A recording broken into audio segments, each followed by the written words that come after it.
This is your classroom. This is your world.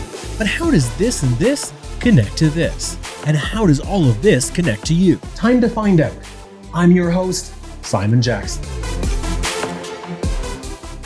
How to best balance people and nature isn't clear. But what is? The importance of getting the process right when trying to advocate for a better balance. And I think process is something that's very hard to get people excited about. Very true. But even if process doesn't excite us, it matters, as Kim Campbell explains. The substance, the outcome, is very much a reflection of the process. Our former Prime Minister is right. So what does good process look like? And how can it create a better outcome, a lasting answer to the question we've been debating? Let's start here. It's a lot about amplification. It's a lot about accepting that it's not about your ideas. And it's a lot about empowering people. It's really creating that space, that safe space of having people having a chance to be part of something instead of being told what to do. Mary-Eve Marchand, as you'll recall, is the founder of Bison Belong, the coalescing voice that helped bring bison back to Banff National Park. It wasn't a campaign. It was an idea. What makes Mary-Eve unique is that she didn't just propose an idea, she brought it to life and created lasting change. And her key to success? I'm not against things. I'm for creating things. It's an approach that makes Mary-Eve an outlier in the environmental debate. But it's a philosophy that she comes by naturally.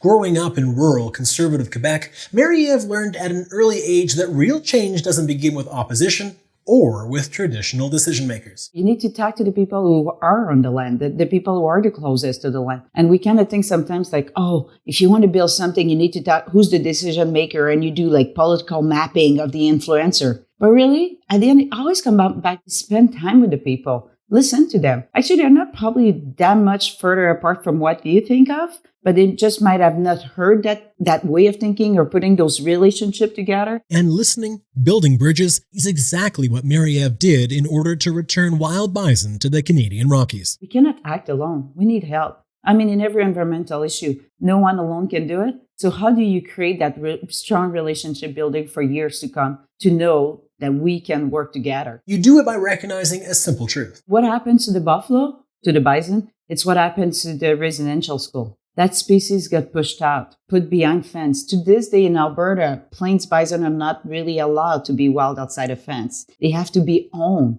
We have to know where they are. And all this, when you work at this and you're working to those layers and you're starting to think that through, it affects cultures. And that's why one person, one organization couldn't bring back the bison alone. Entire cultures had to rally together. It used to be that the buffalo took care of us.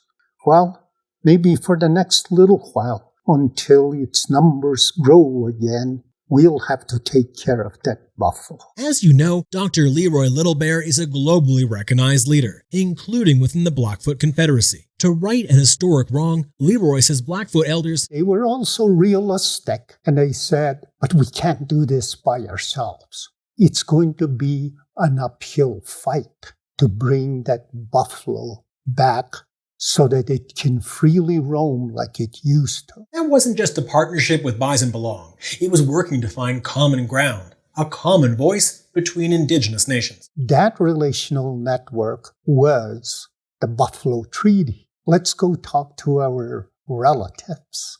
It was a relational building exercise. We invited anybody and everybody can come to those dialogues, and they did. We had a large number of people come and join, both young and old. You might assume that was an easy process, but it wasn't.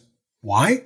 Because no two Indigenous nations are the same, as entrepreneur and Okanagan Nation member Libby Garg explains. There is no such thing in Canada as an Indigenous people. Talking about Indigenous people in a pan-Indigenous setting is convenient, and it's a very easy way to talk about it. So I understand why the conversation ends up going there. But Indigenous communities themselves are very unique, and they come with their own unique history. And like any agreement forged between nations, the process wasn't easy or fast.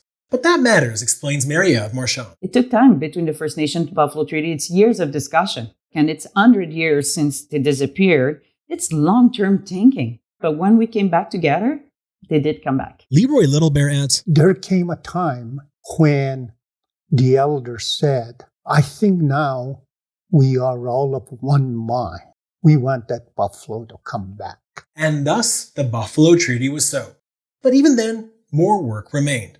Though the Alberta government initially opposed the reintroduction efforts, citing hunting and ranching concerns, an overwhelming majority of the public in Alberta and across Canada did support bringing back bison to Banff. That made it easy for the federal government to support the plan. The role and responsibility of the government, actually, they didn't have to force it, it came naturally. That's what happens when an idea becomes a movement. As biodiversity champion Harvey Locke explains, this really cool synergy of profound cultural, economic, social, spiritual, and environmental motivations of the Plains Indigenous people for whom buffalo is disproportionately significant. And also this movement that was also going on in science to restore bison as an ecological process on the landscape, not just a display thing. All of that coming together made it clear to the federal government that this issue was worthy of the resources.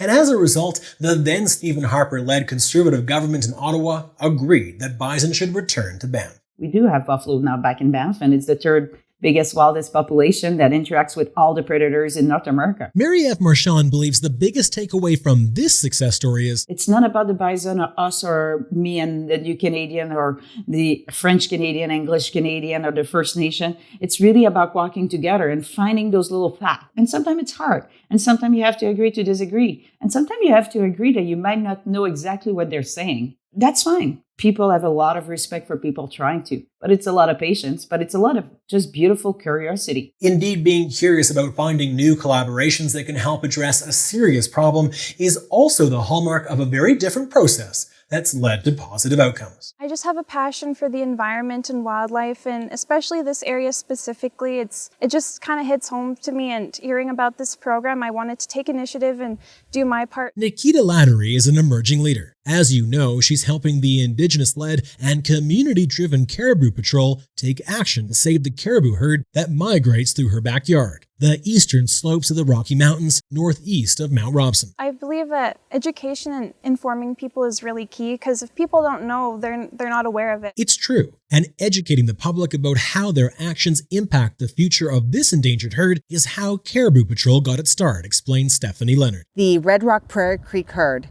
is the only herd in Western Canada that migrates across a major highway. And with the increase of traffic on this highway, there was an increase interactions between the caribou and the traffic. So they started focusing on the highways, and it's kind of evolved from there. Bison Belong focused its efforts on convincing the nation that it was worth the resources to bring bison back to the Rocky Mountain landscape. Caribou Patrol, on the other hand, believes in the power of individual action, adding up to big, if local, change. And both processes have made a difference. The people who don't take heed of the signs and watch for caribou are almost vilified now, because the message has gotten out that the caribou are important. For most people, the issues facing the caribou are overwhelming. And when problems feel too big, people often become apathetic. But by linking the fate of the caribou to the speed people drive through migration corridors, Stephanie believes Caribou Patrol has helped simplify the problem, and that's created hope. It's knowing that these species are still holding on, that people still care. It's hope for the future. It's hope that things will change, that things can be done better, that there is a future. Hope gives people purpose. And thanks to the efforts of Caribou Patrol, nearby communities now have skin in the game. As a result, Caribou Patrol has been able to overcome traditional Indigenous, non-Indigenous, pro-development, pro-caribou divides to find solutions that go beyond highway speed. From the top level down, companies are taking responsibility. Stephanie adds, that's the only way that we're ever going to make a difference, is working. It's not us versus them. It's working together to come up with a solution that maybe everybody doesn't get everything that they want, but it's making sure there are still caribou around 20, 30, 40 years from now. But Stephanie knows local action can only go so far. Unfortunately, I don't think we're going to save all the caribou, but I believe if we work together, right from the high school student to the highest government official, if everybody works together, then we will save some caribou. As Nikita reminds us, having diverse voices working together matters. Everyone is different, everyone is unique, and everybody thinks differently, and everyone has something different to bring to the table, something that I didn't think about or something that she didn't think about. Maybe someone has a better solution out there. And that's why Stephanie adds, you matter. Your opinion matters. Your voice matters. Don't ever think that, oh, well, I'm not going to get involved in this because I'm just a nobody. everybody is somebody. And the more people who go out and have that voice and say, this is important to me. You might be one person, but you're going to be one of 1,000, of 100,000. You matter. Never have truer words been spoken. You do matter. We all matter. Helping different people from different walks of life see that, it's why both Caribou Patrol and Bison Belong have had success. It's what allowed one initiative to overcome opposition and the other to overcome apathy. It's why one changed an ecosystem and the other changed a local culture.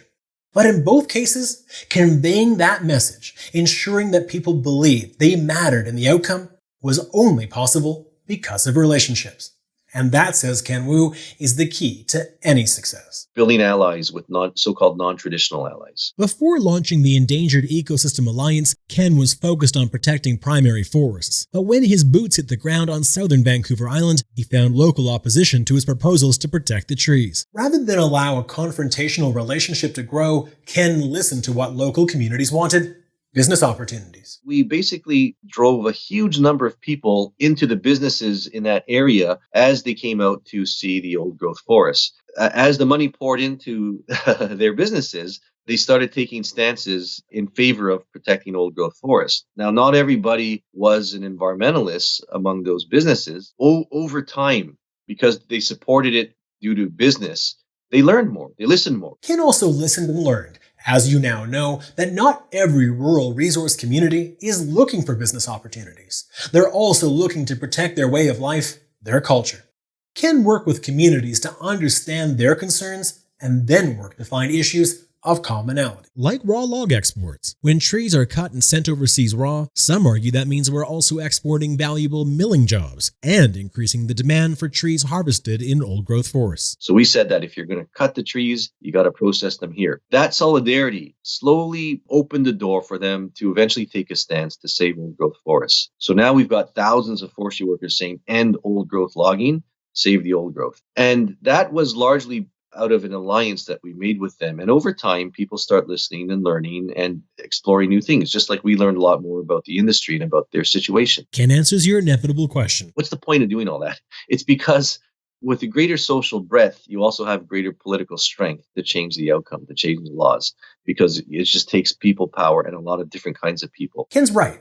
No matter where you stand, no matter your vision, good ideas become reality when diverse people rally together. That and this, as business leader Hal Kvisly argues. It's got to involve better communication, better dialogue between both the environmental activists and the corporations. As financial executive Monish Kamat says, if you don't bring those people on board your thinking, then your engagement model, if you are engaging, will not be as perfect as it should be. Which is why, even when we think we have the answer to this question that we've been debating, when we think we have the answer to any problem we face, Monish urges us to stop and ask, how would an external audience see that proposition? And be honest in answering that question.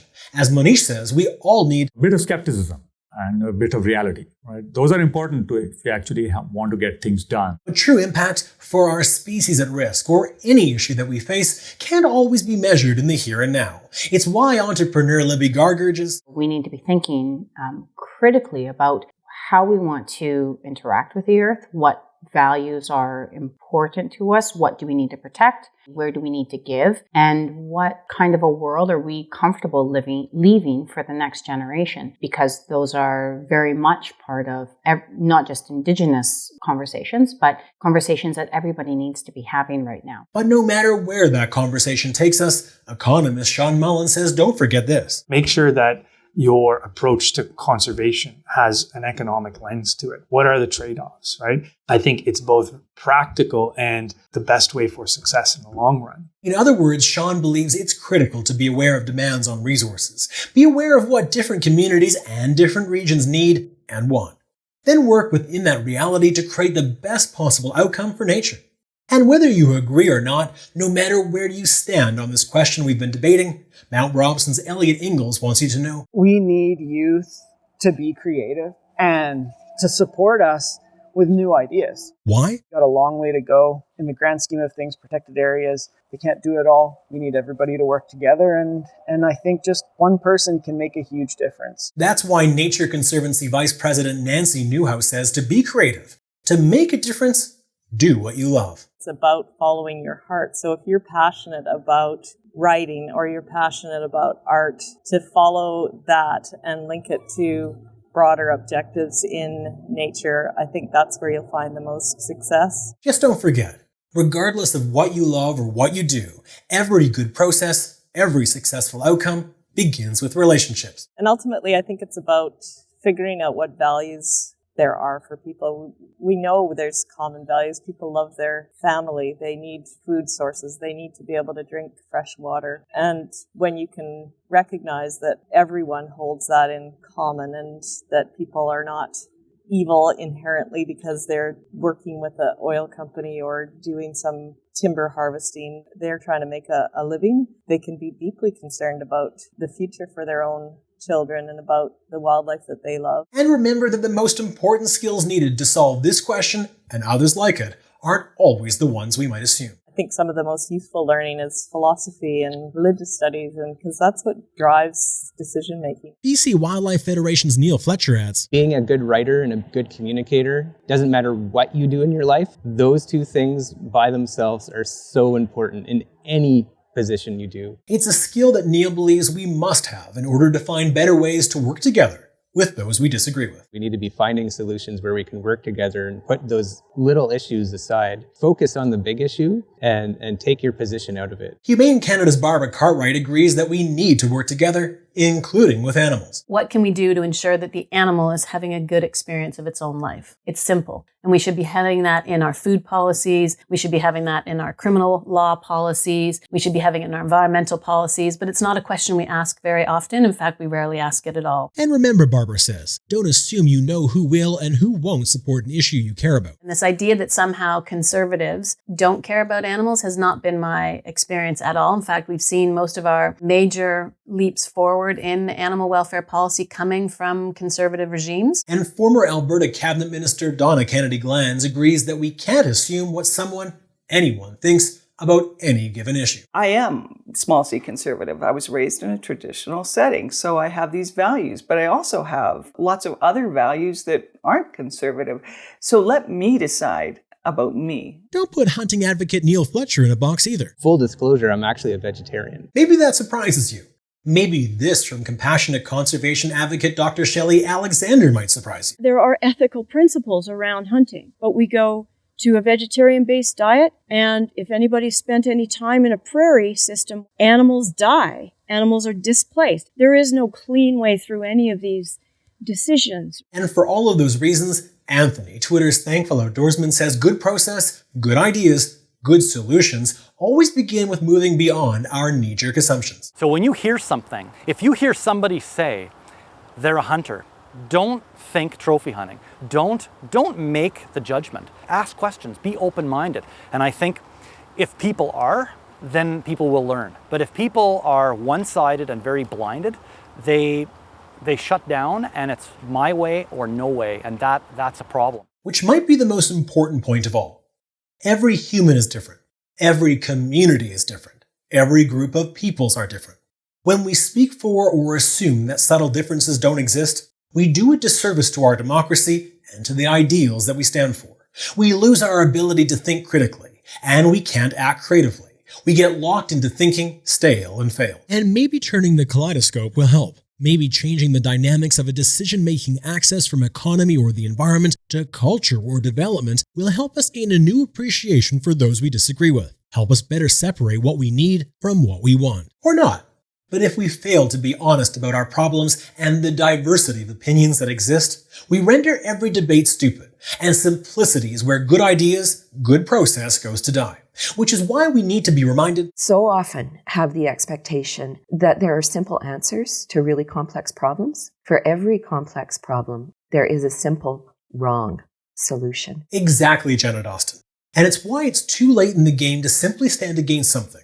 What matters now? Standing for something. So what I'm looking for now are those people who are taking those ideas, who are not just saying we need change and we should listen to young people, but are coming up with ideas and theories about how to bridge that divide between all the adults talking and the children who are saying enough talk. Exactly, says biodiversity champion Harvey Locke. It's time for us to become wise and think together about how we make the world work, given what we've done to it, given our capacities, and given what we know. Not to stick our heads in the sand and say, it can't be done for this reason, can't be done for that reason. Move ahead, not behind. Don't be looking for 100 critiques. Look for solutions to the challenges that we all face. Because remember, we need your creativity. We need you to contribute your ideas and perspectives, your passions and your skills to the problems at hand so we can find the better answers. None of us knows exactly how change is made at any scale by anyone, anywhere. But we do know that nothing changes if no one tries. Because nothing changes when we don't make our voice heard. And everything can change when we do. Go for it. Indeed. After all, this story doesn't have an end because we haven't written the final chapter. We haven't settled on our chosen course or the proper solution to this very question that we've been debating. That will be up to you, and you can do it. And who knows what your better choices will mean for Mount Robson's future, for Canada's future, for our collective future. But we'll never know if you don't choose hope over despair, if you don't choose acting over wishing. Think about it. Mount Robson Provincial Park isn't perfect. It's still missing species that once called it home. It's still struggling to balance people and nature even within a space designated for nature. It's still working to build its relationship with its neighbors and repair its relationship with its former stewards. We'll strengthen that relationship and we'll just keep moving forward. Which is important. For as Mount Robson's Elliot Ingalls adds, Mount Robson is such a special place to focus on. And trying for better, here or anywhere, is not only possible, but important. We're at the beginning. We're the beginning of the trail to a long road. Yet no matter how long or hard the road ahead might be, Elliot and his team have never quit, never stopped working for that better tomorrow. And ultimately, that's all we can ask. To demand better of ourselves, of each other, of our communities, and of our world. Demand better and try hard to do better, to make better decisions, to be more thoughtful citizens, and to work together in hard times and good with those we love and those we hate to create better. For people, for nature, for all. Today, tomorrow, and for generations to come. It might seem impossible, but it's not. After all, this story is the real-world application of everything you've learned in this class. You now have the tools, and we already know that you have the creativity. It's just a matter of recognizing that they have incredible power that often they're not taking advantage of. The answer to this problem is where politics and socials meets biodiversity and science. It's where economics and careers meet research and experience. It's the basis for our art, the springboard for our stories. This question is not one to be answered by Caribou Patrol or Mary-Ave Marchand, nor Helga Visley or Carrie Bowman or even Joel McKay or Victoria Lacazette. This question, it's your opportunity to do your part in ways big and small now and in the future, to author your story and ours in ways no one has previously imagined. In other words, the answers, the right answers, the better answers, they're in you. Time to find yours and share them with the world, because your time is now.